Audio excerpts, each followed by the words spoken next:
Hello दोस्तों, एक बार फिर से स्वागत है आपका स्टडी फॉर एवर में। और आज हम हेलो दोस्तों, एक बार फिर से स्वागत है आपका स्टडी फॉर एवर में। और आज हम शुरू करने जा रहे हैं फिजिक्स की नेक्स्ट क्लास। पीछे जो हमने फिजिक्स की क्लास की थी, हमने उसमें टॉपिक किया था वेव वाला, या जिसको अपन बोलते हैं तरंग वाला। ये टॉपिक हमने कर लिया था। वेव यानी तरंग के अकॉर्डिंग ये टॉपिक आता है ध्वनि तरंग। ध्वनि तरंग, तो ध्वनि तरंग वाला टॉपिक आज अपन क्लियर कर लेते हैं। तो आज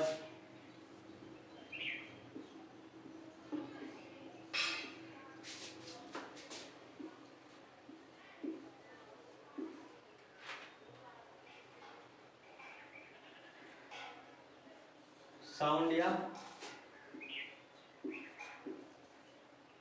ध्वनि। तो बात करते हैं साउंड या ध्वनि की कि साउंड ध्वनि क्या है? एक प्रकार की ऊर्जा है। ध्वनि जो है एक ऊर्जा है। ऊर्जा क्यों है दोस्तों? देखिए, जैसे कि मान लीजिए आप किसी भी माध्यम में खड़े हैं, आपने कुछ बोला, आपके सामने हवा के ऐसे ये कण मौजूद है, आपने यहाँ से कुछ बोला, यानी बोलने के लिए आपने क्या लगाया? बल लगाया। वो बल, वो ऊर्जा इस कण को मिलेगी, ये कण आगे की ओर धक्का लगाएगा, फिर वापस पीछे की। जैसे कि एक अक्षीय लाइन में खड़े होते हैं, पीछे वाला जो आगे वाले को धक्का देता है, तो वो अपने आगे वाले की ओर झुककर वापस अपनी अवस्था में आ जाता है। एक बार झुकता है क्योंकि उसको फोर्स मिलता है या धक्का मिलता है, वापस अपनी अवस्था में आ जाता है। उसी प्रकार इस कण को धक्का मिला या आगे गया, इसने अपनी ऊर्जा इसे दी और वापस अपनी जगह आ गया। इसने आगे इसकी अपनी ऊर्जा इसे दी और वापस पीछे वाले स्थान पर आ गया। फिर आगे इसने भी आगे इसे ऊर्जा दी। ऐसे ही आगे से आगे ऊर्जा देते जाएंगे और अपने स्थान पर वापस आते जाएंगे। तो ये ऊर्जा का स्थानांतरण कर रही है, इसलिए ध्वनि एक ऊर्जा है। जैसे कि ध्वनि उसी प्रकार से एक ऊर्जा जैसे आपने पढ़े होंगे रासायनिक ऊर्जा,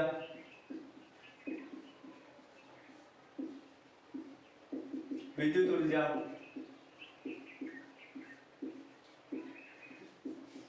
जैसे ये ऊर्जा होती है उसी प्रकार ध्वनि भी एक ऊर्जा है। जो मैंने बता दिया कि उसको ऊर्जा क्यों बोलते हैं, क्योंकि जो है स्थानांतरण करती है। इसमें दोस्तों आगे चलते हैं, बात करें कि ध्वनि ऊर्जा उत्पन्न कैसे होती है। ध्वनि ऊर्जा उत्पन्न कैसे होती है, तो बताएंगे कि जो ध्वनि ऊर्जा है कंपनों से उत्पन्न होती है।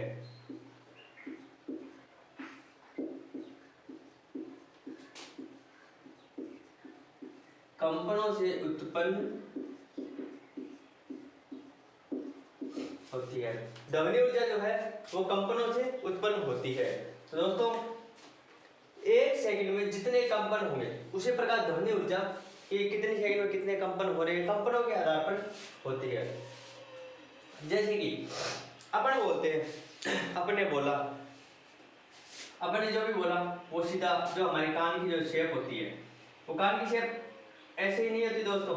इसमें भी क्या है ना, ये मतलब क्या है ना कि जितना अपन बोल रहे हैं तो ध्वनि ऊर्जा जितनी आ रही है ये कान ज्यादा से ज्यादा स्टोर कर सके, और इसके अंदर ये जाने का ये मार्ग अजीब तरीके से बना होता है, जिससे कि जो ऊर्जा आई है वो कहीं इधर उधर ना जाए, फिर अपने कान में जाती है। कान में अपने एक तरल पदार्थ होता है जो कि कभी कभी क्या है ना, किसी के कान से जैसे पानी से निकलने लगता है, अपन जिसको बोलते हैं मवाद निकलने लगी है। उसी प्रकार कान में जो फ्लूइड होता है या जो पानी होता है उसमें वो जो ऊर्जा जाती है, फिर वो जो कान में फ्लूइड होता है वो उस ऊर्जा को इलेक्ट्रिकल एनर्जी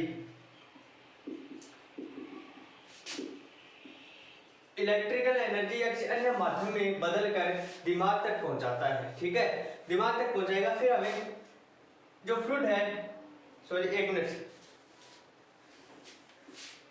जैसे ये हमारा कान हो गया, इधर से आवाज आई, सारी आवाज इसका यहाँ से स्टोर कर कान के पर्दे तक पहुंचाएगी। कान का पर्दा जो होता है वो एकदम एक पतली झिल्ली जैसा होता है, पतली झिल्ली जैसा होता है। यहाँ पे 3 हड्डियां होती है कान के जो पर्दे के पास। कान में आपको पता है 3 ही हड्डियां होती है, ठीक है। तो इन तीनों हड्डियों की वजह से ये जो आवाज आ रही है, ये तीनों हड्डियां इस आवाज का कंपन बहुत ज्यादा बढ़ा देती है। कंपन बढ़ाने के बाद ये ज्यादा तेजी से क्या है कि अंदर जो अपने कान में फ्लूइड होता है उस फ्लूइड में जाती है और हमें वो आवाज ज्यादा सुनाई देती है, ज्यादा तेजी से सुनाई देती है। फिर ये जो फ्लूइड है ये उस अपने एनर्जी को इलेक्ट्रिकल एनर्जी में बदलकर हमारे दिमाग तक पहुंचाता है। और फिर हमने जो बचपन से सीखा होता है कि जैसे अपन ने क्या है, किसी ने क्या बोला तो हमें क्या ही समझ आता है, किसी ने क्या बोला तो हमें क्या ही समझ आता है। जैसे कि हमें समझ आता है उसी प्रकार हमारा दिमाग उसको समझ लेता है। क्यों? कि हमारे पास लाइक ए डिक्शनरी होता है दोस्तों, कि बचपन से कुछ बातें हमने सीखी हुई है, सुनी हुई होती है, तो हमें उसी के बारे में पता होता है। जैसे कि अगर कोई आदमी आके कुछ ऐसा शब्द बोले जो आपने कभी सुना ही नहीं हो, तो हमारा दिमाग उसे नहीं पढ़ पाएगा, नहीं पढ़ पाएगा। क्यों? क्योंकि आपके दिमाग को वो चीज पता ही नहीं है, नहीं समझ पाएगा आपका दिमाग। क्यों? क्योंकि वो एक आपके लिए नई चीज है जो आपने नहीं तो पहले कभी पढ़ी है, नहीं सुनी है। आपका दिमाग सिर्फ उतनी ही चीजें पढ़ और सुन सकता है या समझ सकता है जितनी कि उसने बचपन से देखी हो या पढ़ी हो। तो दोस्तों जैसे कि अब दिमाग में अपन ने कुछ भी बोला, वो दिमाग तक गया, दिमाग उसको अपने आप पढ़ लेता है और वही चीजें पढ़ पाता है जो उसने बचपन से पढ़ी है। ठीक है, कोई नाम बोला तो वो नाम, वो अगर वो नाम उसने कभी पढ़ा है तो वो समझ जाएगा कि ये उस चीज को बोल रहा है, वरना वो नहीं समझ पाएगा। दिमाग में एक डिक्शनरी की तरह ही होता है। आगे चलते हैं इसमें तो बात करते हैं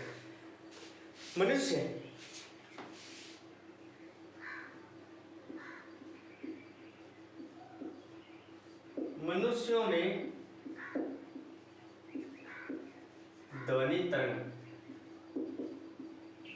बात करें अगर मनुष्यों में ध्वनि तरंग, अपन यहां पर देखते हैं तो जो अपन जिसको कंठ बोलते हैं, कंठ या इसी को स्वर यंत्र या जिसे वोकल कॉर्ड, आप कुछ भी नाम ले सकते हैं इसका, कंठ, स्वर यंत्र या वोकल कॉर्ड। हमारे क्या है कि यहाँ पे गले में ऐसे दो हड्डियां लटकी होती है। ठीक है, जब भी आप कुछ बोलने की कोशिश करते हैं तो नीचे से जो फोर्स लगता है, उस फोर्स की वजह से ये दोनों हड्डियां फड़फड़ाने लगती है, कंपन करने लगती है। और कंपन करने की वजह से जो है हमारे मुंह से आगे आवाज निकलती है। फिर उस आवाज को हम कन्वर्ट करके बोलते हैं, जैसे कुछ भी बोलते हैं, हमने केप क्या बोलना है, हमने खे बोलना है, हमने अपने जीभ का घुमाव लगाकर उस हवा को वैसे ही मोड़ा और फिर मुंह से अपने वो आवाजें निकली। तो दोस्तों ऐसे होता है मनुष्य में ध्वनि तरंग का उत्पन्न। बात करते हैं इस वोकल कॉर्ड या स्वर यंत्र की, क्योंकि जैसे औरत होती है, पुरुष और स्त्री, पुरुष और स्त्री, मैंने बताया कि जो वोकल कॉर्ड होता है उसकी वजह से हमारी ध्वनि निकलती है बाहर। लेकिन पुरुष में अलग तरीके की और स्त्री में अलग तरीके की ध्वनि क्यों होती है? क्यों पुरुष की आवाज मोटी होती है हमेशा और स्त्री की आवाज पतली होती है? क्यों? ये सब डिपेंड करता है वोकल कॉर्ड पर। मैंने आपको बोला कि वोकल कॉर्ड की जो हड्डियां हैं ये फड़फड़ाएंगी। ठीक है, तो फड़फड़ाने पर डिपेंड करता है। अगर वोकल कॉर्ड बड़ा होगा, वोकल कॉर्ड बड़ा होगा तो ये कम फड़फड़ाएंगी, छोटा होगा ज्यादा फड़फड़ाएगा। तो यानी पुरुषों का जो वोकल कॉर्ड होता है वो 20 mm का होता है और स्त्रियों का जो वोकल कॉर्ड होता है वो होता है 15 mm का। अब स्त्रियों का वोकल कॉर्ड छोटा होता है, पुरुषों का वोकल कॉर्ड बड़ा होता है, इसलिए पुरुषों की आवाज जो है मोटी होती है क्योंकि इसमें कंपन कम होता है। स्त्रियों का वोकल कॉर्ड 15 mm का होता है क्योंकि अगर 15 mm का होगा तो इनमें ज्यादा कंपन होगा वोकल कॉर्ड में, और वोकल कॉर्ड में ज्यादा कंपन हुआ तो आवाज ज्यादा पतली होगी। ये तो होता है वोकल कॉर्ड में। ठीक है, फिर आगे एक आता है इनकी मेन जो आवाज है वो निर्भर करती है पिच पर, जो आपको मैं आगे जो ध्वनि के गुण बताऊंगा उसमें बताऊंगा आपको कि पिच वगैरह क्या होती है। ध्वनि में जो है, ध्वनि में केवल ऊर्जा का स्थानांतरण होता है, स्थानांतरण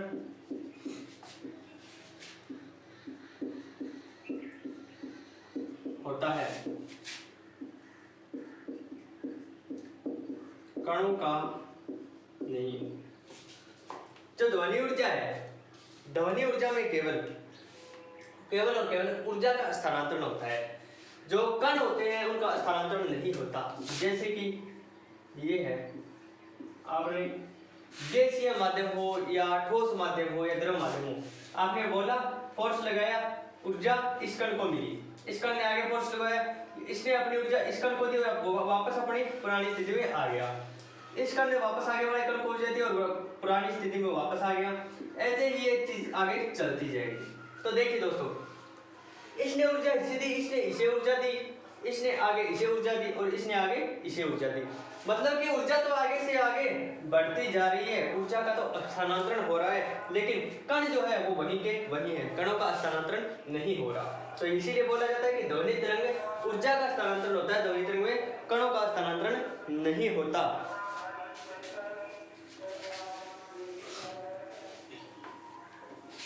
आगे अगर बात करते हैं, अगर माध्यम के आधार पर बात करें,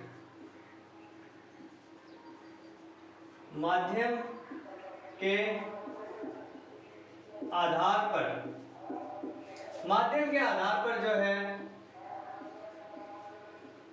तरंगे, पहले आपको बता दूं कि माध्यम के आधार पर तरंगे दो प्रकार की होती है।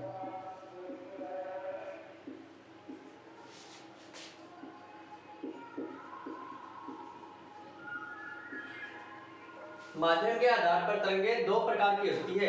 दो प्रकार की कौन कौन सी होती है? एक तो होती है यांत्रिक तरंग, यांत्रिक तरंग, और दूसरी होती है अयांत्रिक तरंग। आपको दिख तो रहा है ना दोस्तों, कहीं कट तो नहीं रहा है कुछ? माध्यम के आधार पर जो तरंगे हैं दो प्रकार की होती हैं। कौन कौन से प्रकार? यांत्रिक तरंग और अयांत्रिक तरंग। यांत्रिक तरंगे कौन सी होती है? ऐसी तरंगे जिनमें हमें माध्यम की आवश्यकता होती है, यानी कि माध्यम की आवश्यकता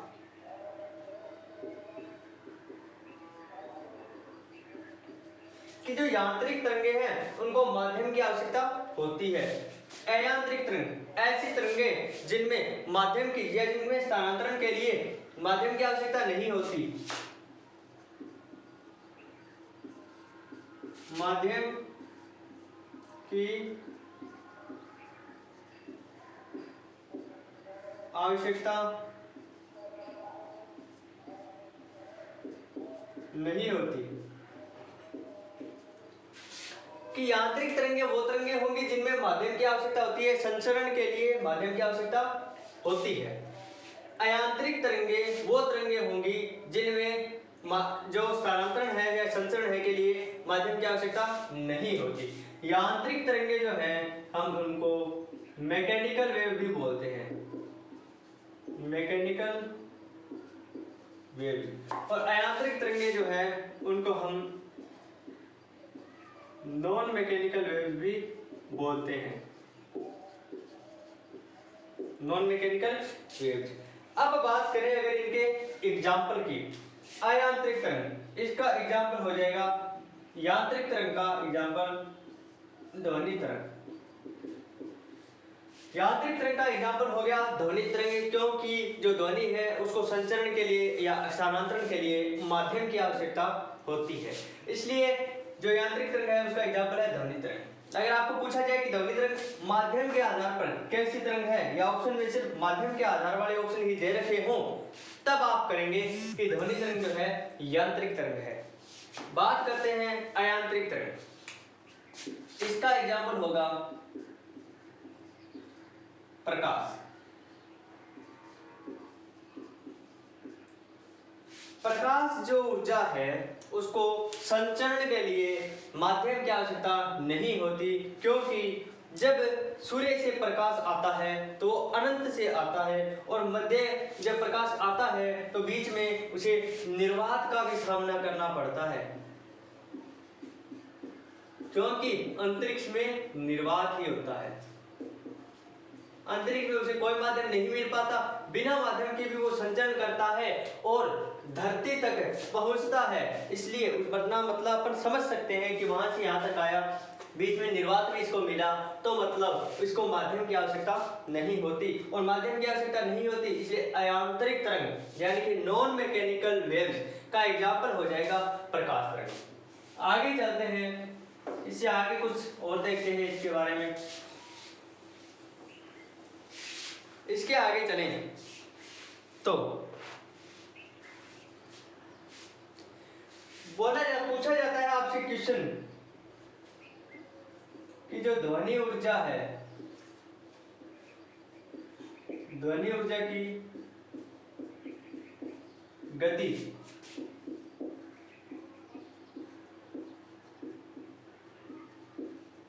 किस माध्यम में ज्यादा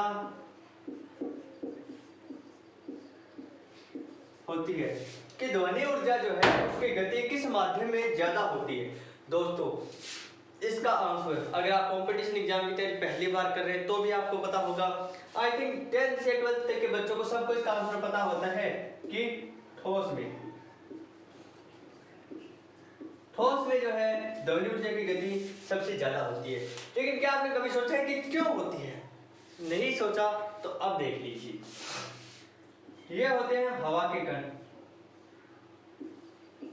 जो दूर दूर होते हैं,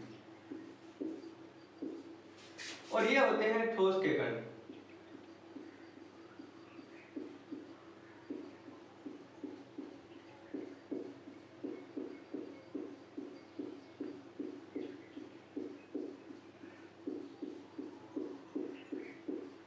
ये ठोस के कण हो गए, ये गैस के कण हो गए, अलग अलग माध्यम हो गया,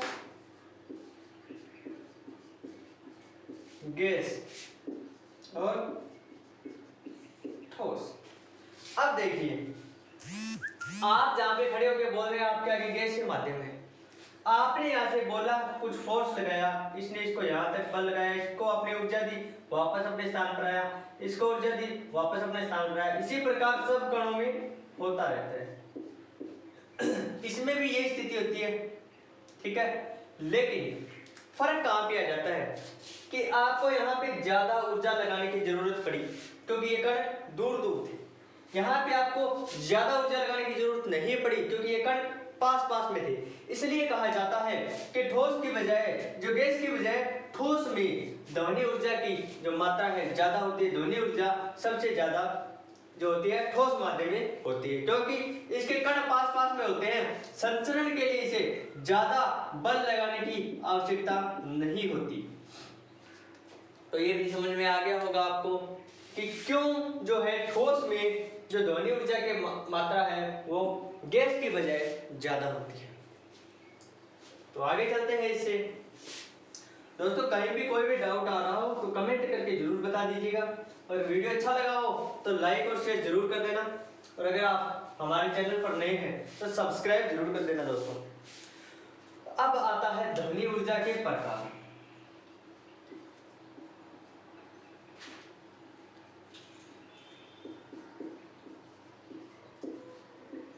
इतनी देर तक अपने जो पढ़े थे वो पढ़े थे एक तरंग का एक और प्रकार पढ़ लेते हैं, जैसे कि अपन ने यांत्रिक और अयांत्रिक पढ़ा था, उसी प्रकार तरंग का एक और प्रकार पढ़ लेते हैं जो होती है तरंग की प्रकृति के आधार पर। प्रकृति के आधार पर, प्रकृति के आधार पर जो है तरंग के दो प्रकार होते हैं। नंबर एक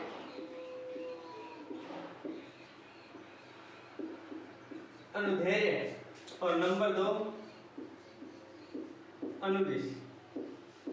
अनुदैर्ध्य और अनुदिश दो अलग अलग प्रकार होते हैं जो प्रकृति के आधार पर तरंग के होते हैं। बात करें अगर अनुदैर्ध्य तरंगों की कि अनुदैर्ध्य तरंगे कौन सी होती है, तो दोस्तों आपने जिस दिशा में आप बल लगा रहे हो, ठीक है, जिस दिशा में आप बल लगा रहे हो और जो तरंग है वो किसी और दिशा में जा रही हो, कि आपने इस दिशा में जो आपकी ऊर्जा है और जो तरंग आपकी दूसरी दिशा में जा रही हो। जैसे कि मान लीजिए आपने इस तरफ बोला, ठीक है, आपने इस तरफ मुंह करके बोला तो आपकी आवाज ज्यादा इस तरफ ही जाएगी और तरफ, लेकिन ज्यादा जो आपकी स्ट्रेट आवाज, मेन जो आपकी आवाज है स्ट्रेट जाएगी, वो तो आगे जो कण है उनकी वजह से इधर उधर हो जाती है, स्ट्रेट जाएगी। इसी दिशा में आपने बोला और तरंग की गति की दिशा भी यही है, मतलब कि कण व तरंग की गति, कण व तरंग एक ही दिशा में हो। मैं आपको इसकी डेफिनेशन लिख देता हूं। जब कण व तरंग की दिशा एक हो, जब कण व तरंग की दिशा एक हो, जैसे कि ये हो गया कण, ये हो गया तरंग। इसमें बात करते हैं अनुदिश, कि कण तो आपका इस दिशा में जा रहा है और तरंग आपकी इस दिशा में जा रही है, यानी कि कण और तरंग ये जो एक दूसरे के लंबवत होते हैं, तो जो अपनी तरंग की प्रकृति होती है वो अनुदिश होती है। बात करते हैं इसकी डेफिनेशन लिख दें। जब तरंग व कण एक दूसरे के लंबवत हो, जब कण व तरंग एक दूसरे के लंबवत हो, यानी कि तरंग ऐसे जा रही हो और कण ऐसे जा रही हो, तो वो जो होती है तरंग की प्रकृति वो अनुदिश होती है। स्क्रीनशॉट ले लीजिए आप इसका। आगे चलते हैं इसमें। समझ तो आ रहा है दोस्तों आपको? कहीं कोई डाउट तो नहीं है? कहीं भी कोई डाउट हो तो आप बता सकते हैं। आगे चलेंगे अपना ध्वनि ऊर्जा के जो प्रकार है, कि ध्वनि ऊर्जा जो है कितने प्रकार की होती है।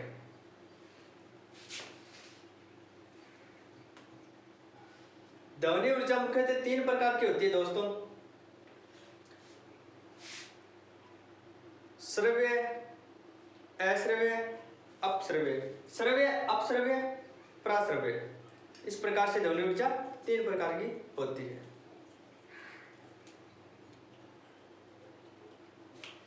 तो बात करें ध्वनि ऊर्जा के प्रकार की।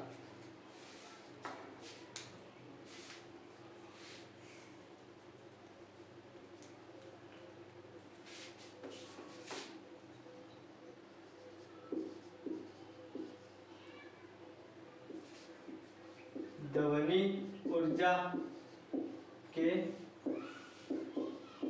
प्रकार, मैंने आपको बताया कि जो ध्वनि ऊर्जा है वो 3 प्रकार की होती है। 3 इसके कौन कौन से प्रकार हैं वो देख लेते हैं अपन। 3 प्रकार।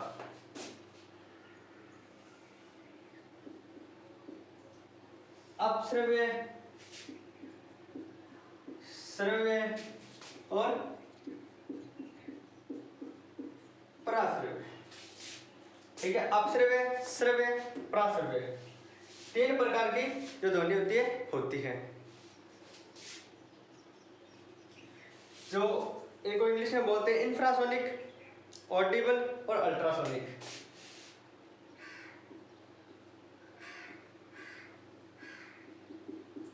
इंफ्रासोनिक, ऑडिबल और अल्ट्रासोनिक, ये 3 जो है ध्वनि ऊर्जा के प्रकार होते हैं। अब अगर बात करते हैं कि अपश्रव्य कौन सी होती है, श्रव्य तरंगे कौन सी होती है, प्राश्रव्य कौन सी होती है, ये सारी होती है जो ध्वनि होती है उसकी ऊर्जा के आधार पर। जिसकी ऊर्जा सबसे कम होगी वो अपश्रव्य, बीच की होगी श्रव्य बहुत ज्यादा होगी पराश्रव्य। देखते हैं कि ऐसी तरंगे जिनकी जो ऊर्जा है 0 से लेके 20 हर्ट्ज तक होती है, जिनकी ऊर्जा 0 से लेके 20 हर्ट्ज तक होती है, वो तरंगे होती है अपश्रव्य। और अपश्रव्य तरंगों को हम नहीं सुन सकते,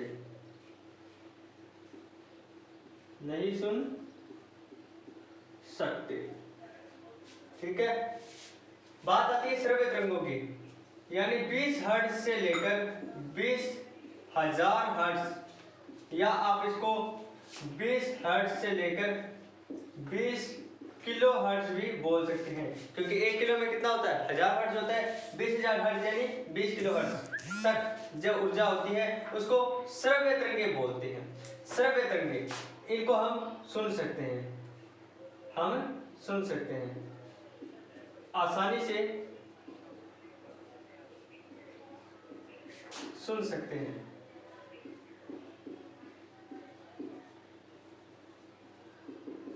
बात आती है अल्ट्रासोनिक या पराश्रव्य। 20 किलोहर्ट्ज से अधिक, 20 किलोहर्ट्ज से अधिक जिस ध्वनि की ऊर्जा होगी वो होती है पराश्रव्य, हम नहीं सुन सकते।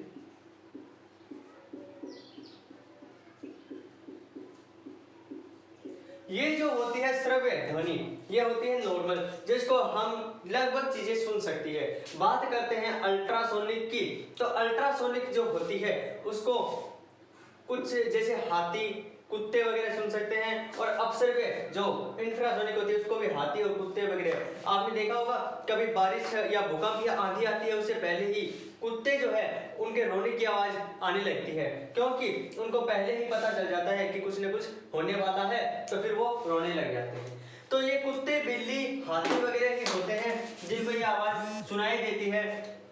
जो मनुष्य होते हैं वो सिर्फ श्रव्य ध्वनि ही सुन सकते हैं, लेकिन जो एक शिशु होता है, मानव शिशु होता है, वो बचपन में 25,000 हर्ट्ज तक की ध्वनि महसूस कर सकता है या सुन सकता है।